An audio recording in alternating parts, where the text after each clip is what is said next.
to Business Growth Insiders Season 2, Episode Two. 1. Episode one. It is absolutely great to be back in the saddle of the podcast world. With me, as always, Lisa McGuire. How are we doing today, Lisa? Doing well, Jeff. Yeah, I've missed being here, and I think it's great. We've got a new year ahead of us, some exciting things planned. Just real excited about getting started. It's been a bizarro end to 2020, as we have all been through, and it's just been just about as bizarre as a start to 2021 as you can possibly be. But we are here to shed some light, to talk more about business growth, to talk more about what we've seen in 2020 and what we've seen happening now already in 2021, as well as where our businesses have pivoted as well. And let's just get right into that, Lisa, because I know that you have kind of done a little bit of a pivot, actually a fairly larger pivot, still incredibly relevant and even more beneficial to the local business owner. So shed some light. What have you been up to? Yeah, so a lot of different things, but our episode today is called "When Things Don't Go According to Plan," and I think it's a bit ironic. A year ago, everyone was so excited about a new decade, 2020. There were lots of plays on 2020 vision and all of that, and then thud in the middle of March or early March, there we were. And I think a lot of businesses went through the same thing. It immediately it was. What's happening, and this isn't going to last long. And then when we saw that it was, and just impactful things that we never thought would have happened, travel industry shutting down, you not able to eat in restaurants, having to stay home for work and quarantine ourselves. So I think that was just such a shock, and it really made businesses take a step back and look at, okay, how do I need to operate? And I did the same thing in my business, and I think you did in yours. But what I was doing is my strength is in message development and marketing strategy. So I'd been doing that for a lot of folks, developing sales funnels, writing web copy and helping them with lead generators and email campaigns. But what was really interesting is, as I was meeting with business owners, what they would tell me is, I don't know how to move forward. And so taking a look in a little bit of a deeper dive, what we realized is they had been doing a lot of face-to-face networking and a lot of word of mouth referral. And when you're shut down, that shuts down as well. Mm-hmm. So we had to pull a lot of people online and look at their digital footprint. So I was incredibly busy last year, and the business owners I worked with were able to survive and have thrived since that. So I'm excited. I'm now a business coach, certified business coach with Business Made Simple University, and able to help clients that way as well. That's awesome. Absolutely.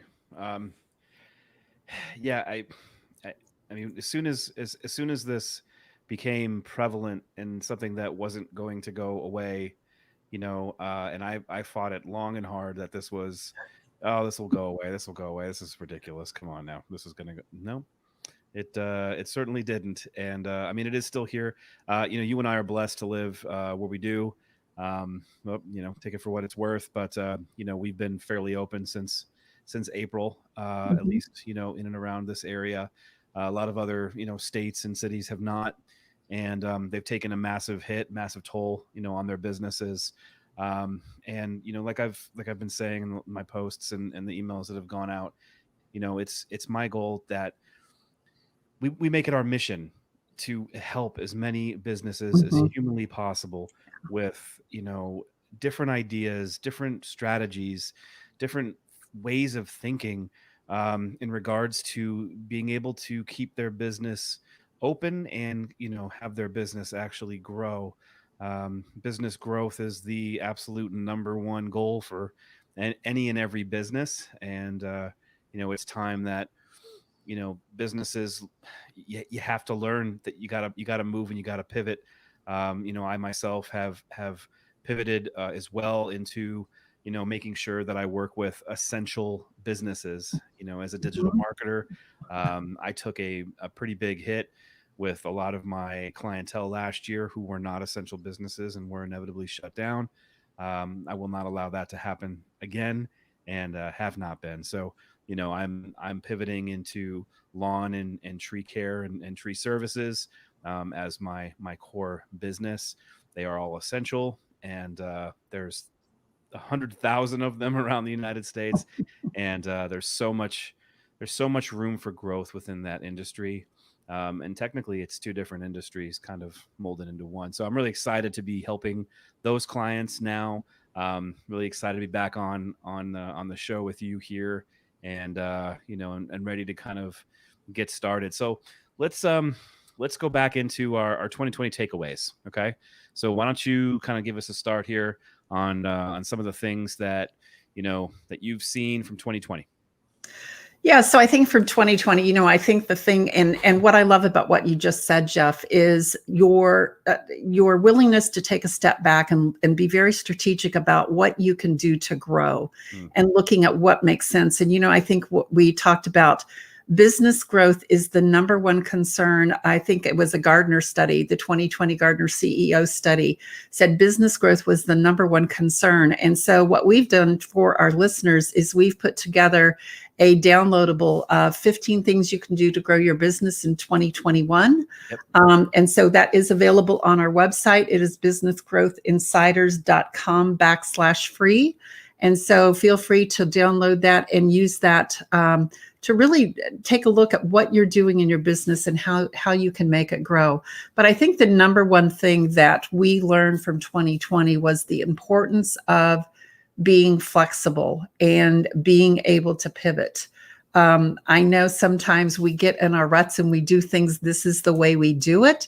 Mm, But when the carpet's pulled out from under you, you've got to figure out, okay, what am I going to do now?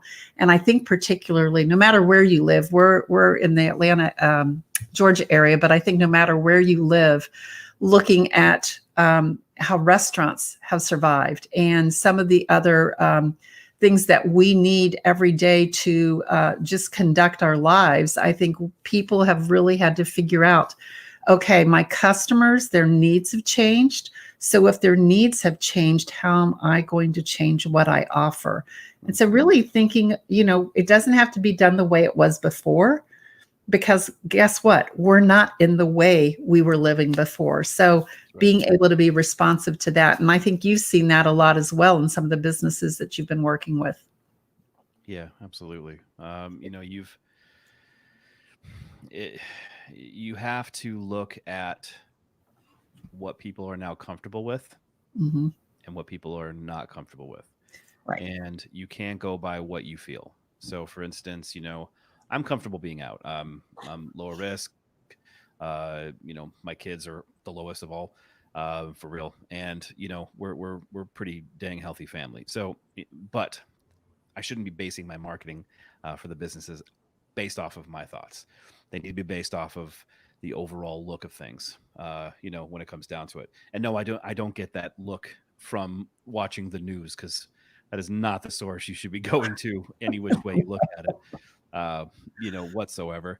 But I do get it from talking to a lot of people, talking to my business owners, talking, to other people on social media, talking to people that are in the agency world like me, that are in, mentor mentee relationships that I'm in as well. And just getting down to, what can we do to help all these different businesses pivot? What are some of the, um, things that you can offer?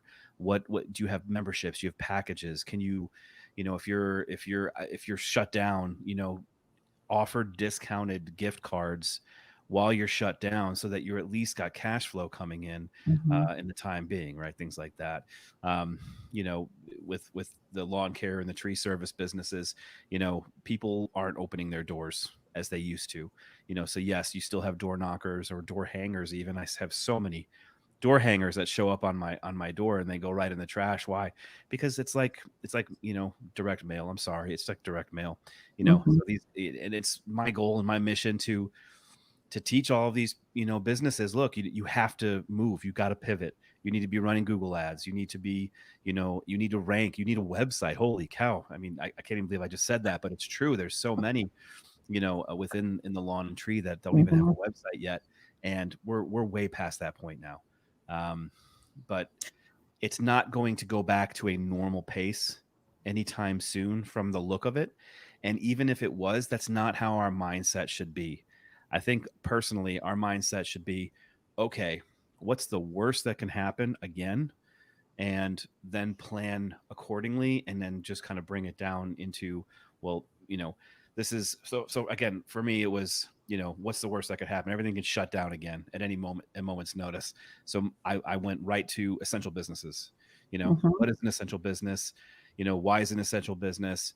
And what kind of industries, what could I offer? What can I create as a package deal to really help these businesses grow? Because that's my goal. I'm not in it to make money. I'm in it to make, other clients money. That's why I'm a marketer. I love that. And, it just, I don't know. It's just been an absolutely crazy time trying to do the pivot. I'm sure you've had some interesting conversations with the clients that you work with, but I do know also that you're slammed. You have a lot of business coming to you right now. Can you kind of speak on that? Like, what was that? What happened? What was the shift that all of a sudden? I mean, you weren't I bad before, but what happened? No, I just think the shift was, and I'm going to talk a little bit more about this as we go through the season, but really just realizing that people couldn't speak in the same way that they had. I would tell businesses, if you're still marketing like you were in January 2020, well, then that customer doesn't exist. They've changed, and your message needs to change. And if you don't change your message to be relevant with the times, then you look like you're tone deaf. And then how responsive, are people going to be to that? So I Yeah. think that was really, really important. I think also the realization, and this is the second thing I wanted to talk to about our takeaways, is the fact that you need to be in more than one place. You can't show up at your local networking event on Wednesday morning or Friday morning, and then that's all you do. Or you can't rely on your past clients for word of mouth referrals. You really have to look at different places that you can be. And that's one reason why we saw LinkedIn just blow up this year, Right. as far as all these new people came to the platform. They weren't familiar with that channel. Every social media channel has its own flavor and purpose. And we saw a lot of people jumping into LinkedIn and not necessarily behaving as they should to be able to bring them leads. I Yeah. can't tell you, if I had a nickel for every pitch I've received on LinkedIn, that would not be funny. But I know I'm not the only one. Not even But close. yeah, but when you look at that, how do you stand out on those channels, and how do you know what channel to be on? Because you've got to figure out who your ideal client is. Where are they? When you get on those channels, what time do you need to show up? When do you need to be making those posts? What do you need to say? You can't pitch all the time. You can't sell all the time. So what else do you say? So I think helping people figure that out when they've just not done that before. So I think that omni-channel presence and looking at different modalities. Before last year, you wouldn't find a whole lot of people on video. I think Zoom's helped that, don't you? Yeah, I would agree. Yeah. I think Zoom has certainly, helped people get over their fear of that camera. It certainly has for me. Mhm. Obviously doing the show has certainly helped that. But we turned to a video show once COVID hit. Mhm. So this was a huge pivot for us as well as a It podcast. was. We were in person and audio only. You know, um, so yeah, it's been crazy. I've been doing, videos for the new company and putting them up and having to watch myself, and I'm like, ugh. But at the end of the day, that's what's going to sell. People buy from people they know, like, and trust, and if they can't even Mhm. see your face, how are they going to know you whatsoever? Or like you for that matter. So you got to get on there. You got to do the Zoom. We use StreamYard for our podcasting. It's another program, right? So we love this program. Big props to StreamYard.com to kind of do this. But let's pivot just a little bit of our own here, because I definitely don't want to get off track too much with what we got going on. Let's talk about what you call the four-letter word, right? Which is the mask. Mask. The mask. Are you anti-mask or pro-mask, right? So I think we're all getting unfortunately used to the mask situation, whether you like it or not. But as a business owner, it's proven to be a great marketing Mhm. tactic. Plain and simple. If you're a local business and you don't have your own mask line yet, you're missing out. Okay. You need to be getting masks with your logo on them and getting them to your patrons, getting them to your the people that work there. There are lots of companies that are doing masks like this for you right now, print on demand type of mask. I have several that if you reach out to me, through our website here or any of the social media channels, I'll be happy to put you in contact with them. It is a great way now to get your name out there because people are literally wearing your logo on their face, and you just can't get any better than that. Yeah, they're looking at you. They're looking at your logo the whole time because they're looking at your face. That's a great idea. It hmm really is. It is, because people are now that the face is covered, people are more inclined to stare at your face. They are, Mhm. and and look at your eyes and see if you're Mhm. happy or not happy. Can they tell what you are? It's a weird game, but I know you all do it. I absolutely know it. I know I do it. I do, yeah. Yeah. So when you have a mask with that logo, boom, right on there, it's not like the person's going to go, oh, mellow mushroom. I need to go eat there tonight. Which, by the way, we're going to eat there tonight, but that's why I brought it up. Anyways, but it goes into into your cerebellum, if you will, and then it seeps down in there, and the next thing you know, you're going to be wanting that mellow mushroom pizza. You are. True. You definitely are. So speaking of food, when we're looking at kind of how restaurants pivoted, and we've talked a little bit about this before, of restaurants who don't have the capacity or ability to have dine-in, whether it's a restriction or whether it's social distancing. Some ways restaurants are getting a little bit more creative, and we mentioned Chick-fil-A.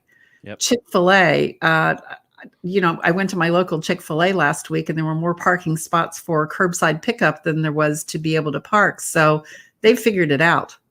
They figured it out quickly, and I Mhm. mean quickly. Now, with that being said, they were already doing the two drive-through lanes, to kind of make things quicker because Chick-fil-A is so um, popular.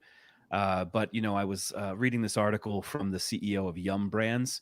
Yum Brands, again, if you aren't familiar, does Pizza Hut and Taco Bell, and I mean, come on, these guys are geniuses with what they do, putting two restaurants into one, whether you like the food or not, or the Mhm. Dorito taco. I mean, come on, right? So, great comedian Josh Sneed, look him up. He does a whole thing about these businesses. But anyways, so the guy, the CEO from Yum Brands, he was talking about his companies and how they're pivoting, and what they're doing is they're moving to the two drive-through lanes, not Mhm. just what we see at Chick-fil-A where it's two lanes and one booth. They're going full on two booths to really kind of pick it up. So he's betting on this no matter where we go. If we go back to a regular normal or the new normal, as I can't stand hearing, but whether what that looks like, they're all in for multiple drive-throughs, and I think it's a genius move.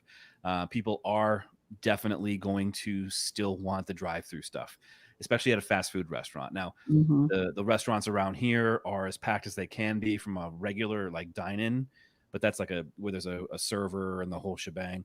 But the other places, they're not. It's drive-throughs are definitely the busiest place.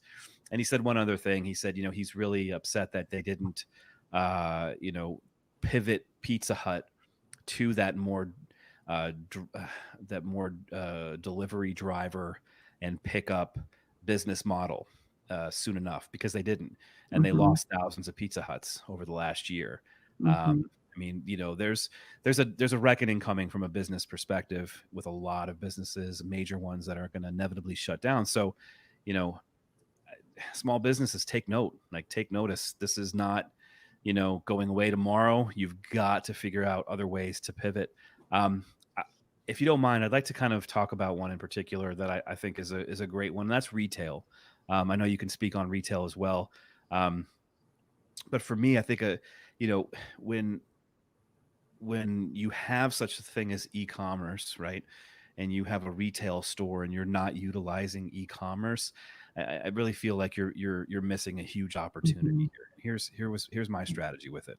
Okay, so everybody loves to shop on Amazon, Amazon, Amazon, Amazon, right? Amazon is priority. Amazon is 2 days, right? So you get your stuff in roughly 2 days. Over the pandemic, it wasn't 2 days for quite a lot of things, but okay. But it looks like it's getting a little bit better. It's still 2 days. If you're a retail shop and say you sell mountain hiking apparel and stuff like that, right? And you have a local shop. If you set up an e-commerce shop and you offer same day or next day delivery, Mhm. boom, you just beat Amazon, right? So, people can order from you and then you deliver. So you've turned yourself into a basically a pizza place, man. But that's how this is working now. You've got to pivot. You've got to be creative. You have retail staff who sit and do nothing, or you've had to lay them off, right? So why not Mhm. have some of them become basically delivery drivers? And you're delivering, that retail, that product, that shirt, that pair of pants, those hiking boots, whatever it is, to your customer locally. And I mean, is that going to make you $1 million? Well, no, but it's going to keep you alive. It's going to keep you relevant. You're also going to get picked up on local news stories because that's pretty cool. I didn't just make that up. I'm sure there are businesses that are currently doing that, right? But I think it's just another way to pivot, to move. You're going to hear the term pivot a lot, and that's because that's exactly what everybody needs to do now. We are not 100% shut down. Everything is You can't do that. The whole world will die. Like you can't shut every single thing down. So how do you fix that? How do you pivot? If they get shut down again, your retail store goes down and you can't have anybody in, turn to delivery. Run a Facebook ad 10 mile, around your shop and say we are now offering same day or next day delivery on all of our products. Shop here. I promise you people will buy. Yeah, And that's a great tactic. And I think that, being virtual, I think that's the other takeaway from 2020. Whether it's late night TV where Jimmy Fallon was, holding a show from his home, or whether it is, the whole TikTok explosion. We had people with extra time on their hands. They got really creative. We saw lots of entertaining and dancing and just different stunts. We saw, a lot of online learning when we were virtual, and so I think virtual, is the other. I can't imagine the world being where it is now had this not happened. So I think there are some great takeaways that we can take from it and become better for it. yeah, yeah, Become better for it. yeah, I absolutely agree. Yeah. I think that um, it's gonna be hard. It has been for a lot of business owners, especially if you're stuck in a certain way of doing things. Hmm. Um, if you're used to just getting referrals, if you're used to going to that local BNI group, I know that they've gone virtual, but let's be honest, it's not the same thing. But there's still advantages. You can still have those advantages. You don't have to spend that Yeah. 20 minutes driving to the BNI meeting now. You can sit, in your PJs and get on or whatever. I mean, so you have to find the good in what this is, right? Yeah. Um, I'm not sure exactly who said this first, but it's a big motto in our family right now, and that is things don't happen to you, things happen for you. And Oh, great. it is something that it's hard to hear all the time, but I'm telling you, it's huge. Uh, Yeah. the things are happening for you, so it's your job to figure out what, not why. Don't figure out why. You don't need to figure out why. Just figure out what. What can you Yeah. do to ride this wave and to really kind of take hold. 2020, the end of the year for a business perspective, was a good year for our company. We actually did pretty well, and that's because we were able to pivot, move, and help a lot of businesses quickly because of what we do. Being a digital marketing agency, people need more digital marketing now than they've They ever do. had to, They do. and that's been That's been a good thing, but it hasn't been a good thing for everybody, and we get No. that. That's why we're here. We want to help. We want to help move things along. So let's. You talked about virtual. We talked about. Ooh, the big takeaway. Done is better than perfect. I Yeah. love that. Yeah. Can you elaborate? Yes, and I will tell you, I'm a recovering perfectionist. I am an Enneagram one, and I'm always about improving and, seeking at how to make it better, which is one reason I'm in the field that I'm in. But that is a mantra I've had to live by: is done is better than perfect, because I would want to make it just perfect, and I haven't had the time to do that. And also, just if I want to help these businesses, I've got to give it my very, very best. But if the period is not exactly next to where the end of the sentence is in my draft, it's okay. Like, that's all right.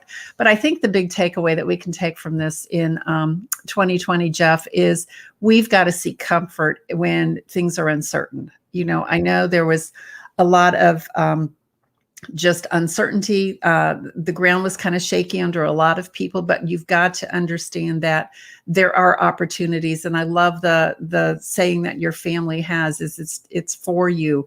And really look at what are the opportunities that are around you. I looked at last year as what a lot of people talked about what they didn't have. But when the clock turned on 2021, as I was watching the different channels on television, you just saw people running to 2021, like they're embracing 2021. They were so excited to be in 2021, and it was no different. But because we were in a new year, their attitude changed. People are looking for opportunities. I hear a lot of excitement from business owners of what 2021 is going to bring. So with that, what if we move into what we think about 2021? Maybe what are some predictions or advice we have for folks for business growth, not just the 15 things you can do to grow your business download that we have for them, which, by the way, is at businessgrowthinsiders.com/free. That's But right. we've got a few other things that we would love to share with our listeners as well.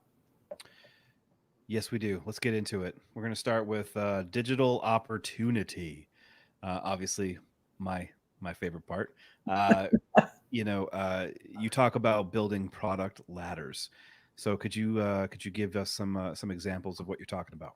Yeah, so a product ladder, this is one thing that I've really been able to help clients with recently is, if you have a high-end ticket item, let's say you're selling something for $2,500 or $1,000, or maybe you've got a product that people haven't heard of and they're skeptical about.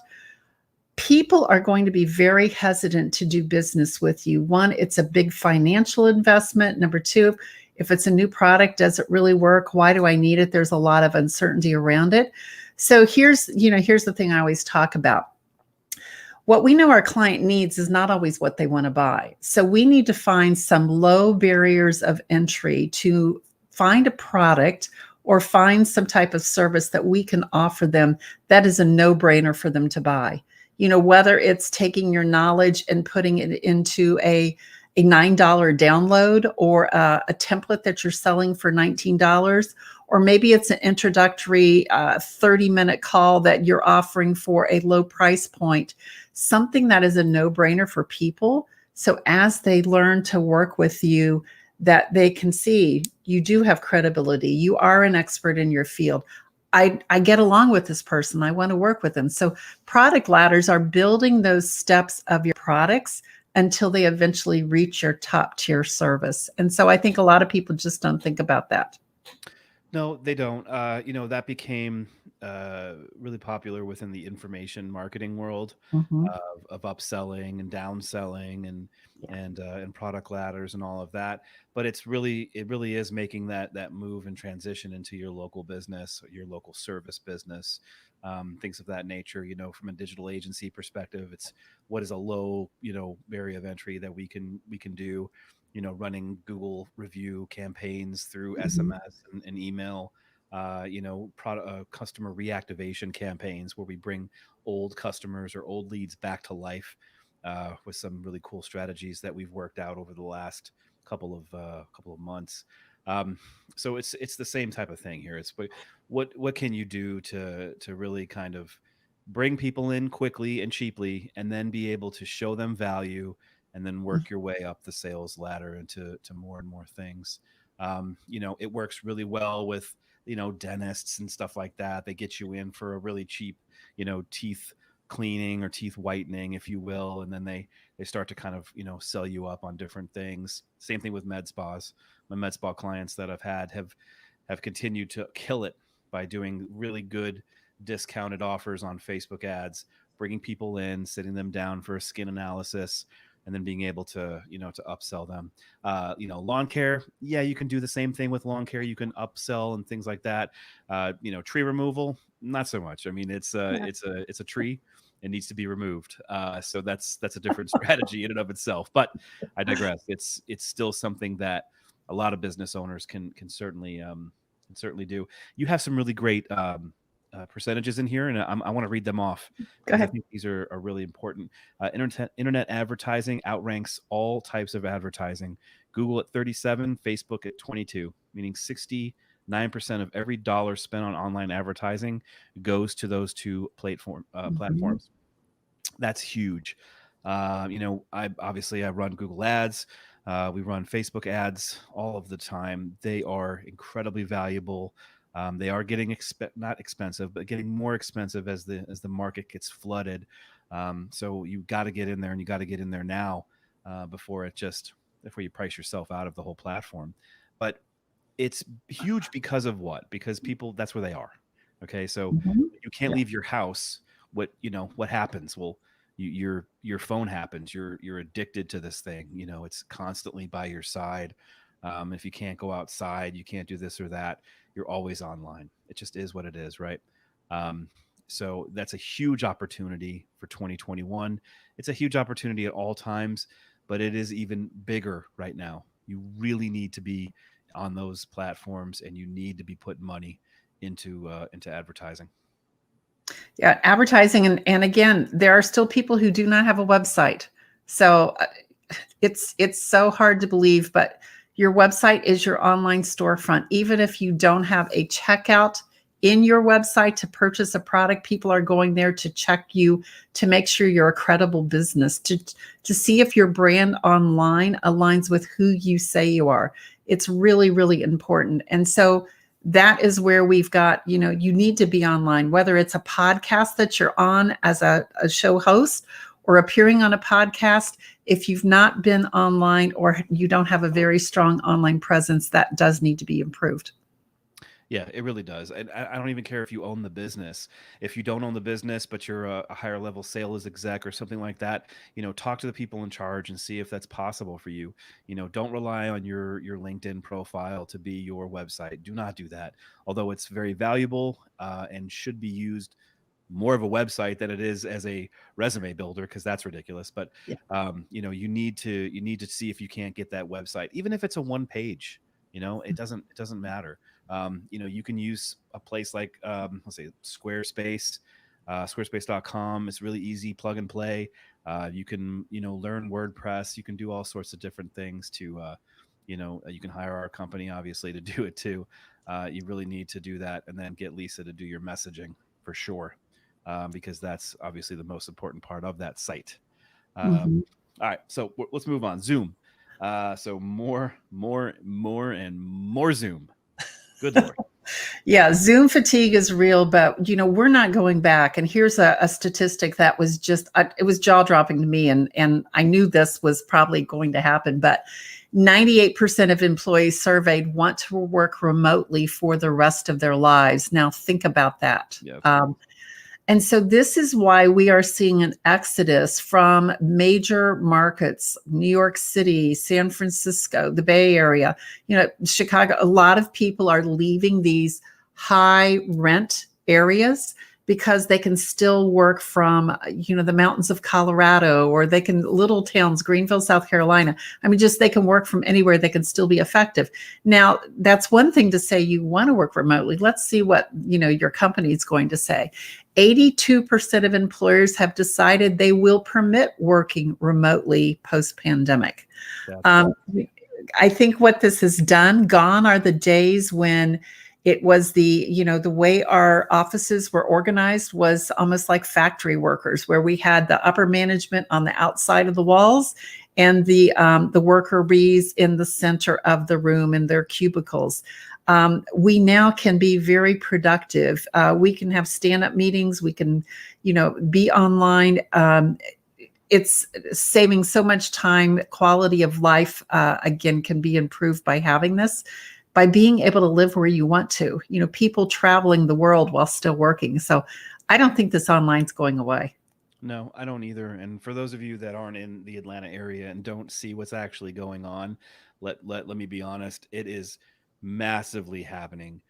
We Mhm. have huge influx of people from New York, New Jersey, Pennsylvania, Ohio, moving to Atlanta, moving to Cumming, Georgia, where I live, which is way outside of Atlanta, moving to Florida, moving to Texas, Alabama, the Southeast in general is getting flooded with people. California, they're losing people by the, I don't know, thousands every day or something ridiculous. They're all moving to Texas. It's insane.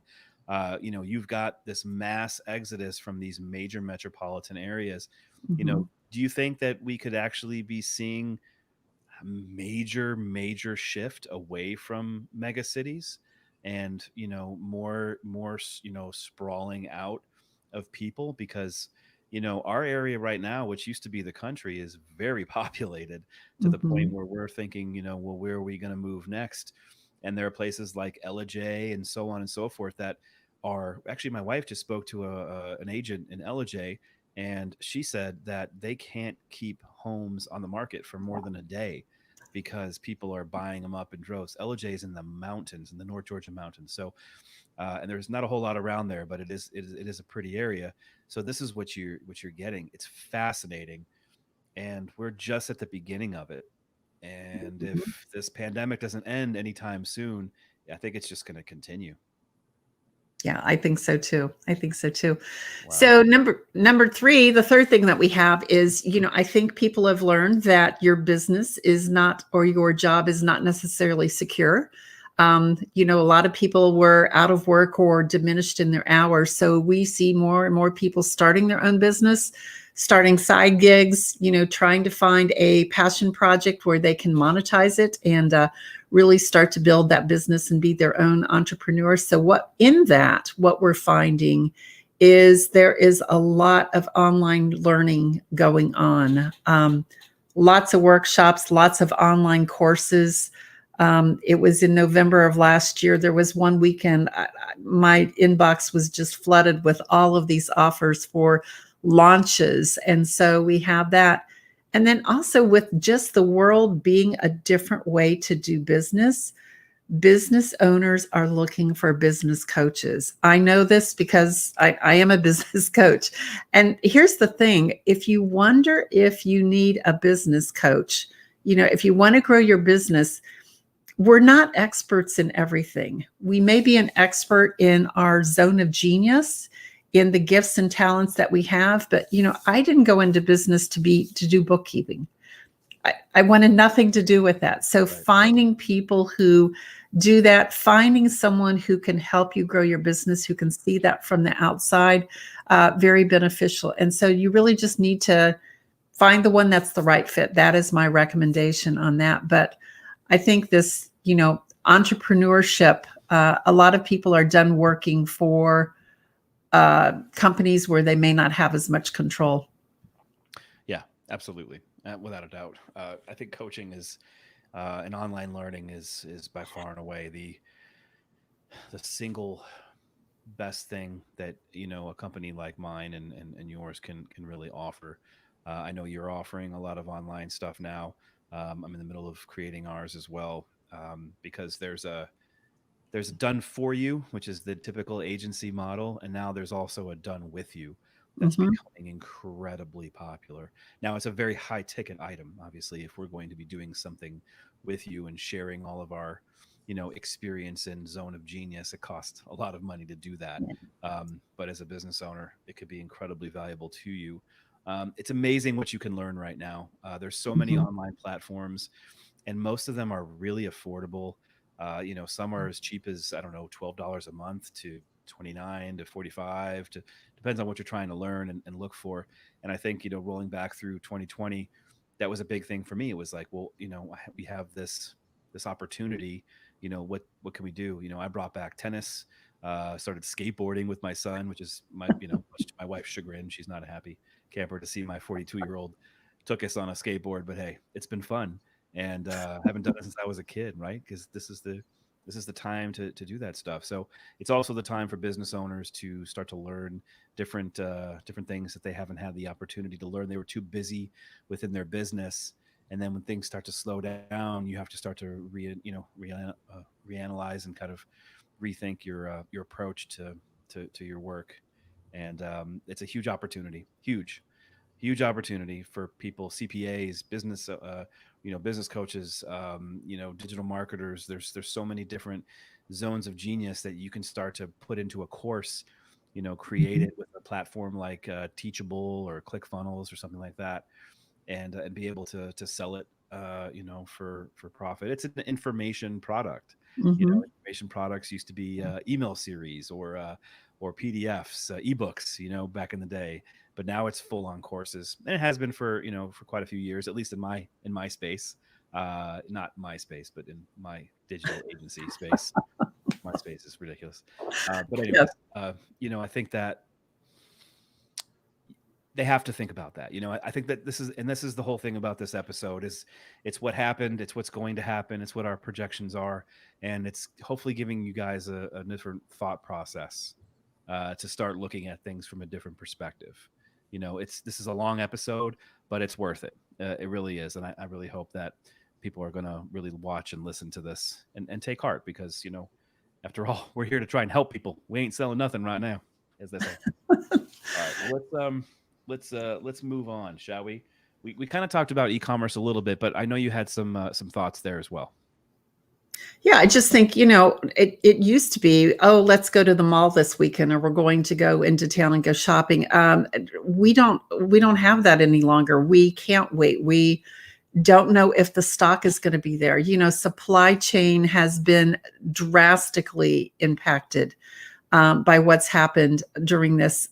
People that are in that industry, they're trying to figure it out. They have no historical data to base on what's going on right now. So Yeah. we've got to find ways that people want instant gratification. And I love what you said before about being able to have some of your folks deliver, or I've even seen some of our local stores partner with a delivery service such as Shipped. I know our local Target will deliver through Shipped. So, trying to find those ways to be able to do it, but also taking things that you never thought before, even if it's, I do group coaching. I also have one-on-one coaching. Whether it's that or whether it's a messaging guide that I sell, I really could take and put that online in a cart. So really think about, is there what you sell? Can you put it in a cart at least to secure and get a place in line on your schedule? That's something to consider. And so that's really what I was thinking for e-commerce. We've just changed. We have, and I think another thing I've seen, which is interesting, is people aren't going to wait in lines anymore. No. Uh, they're not going to sit in a waiting room anymore.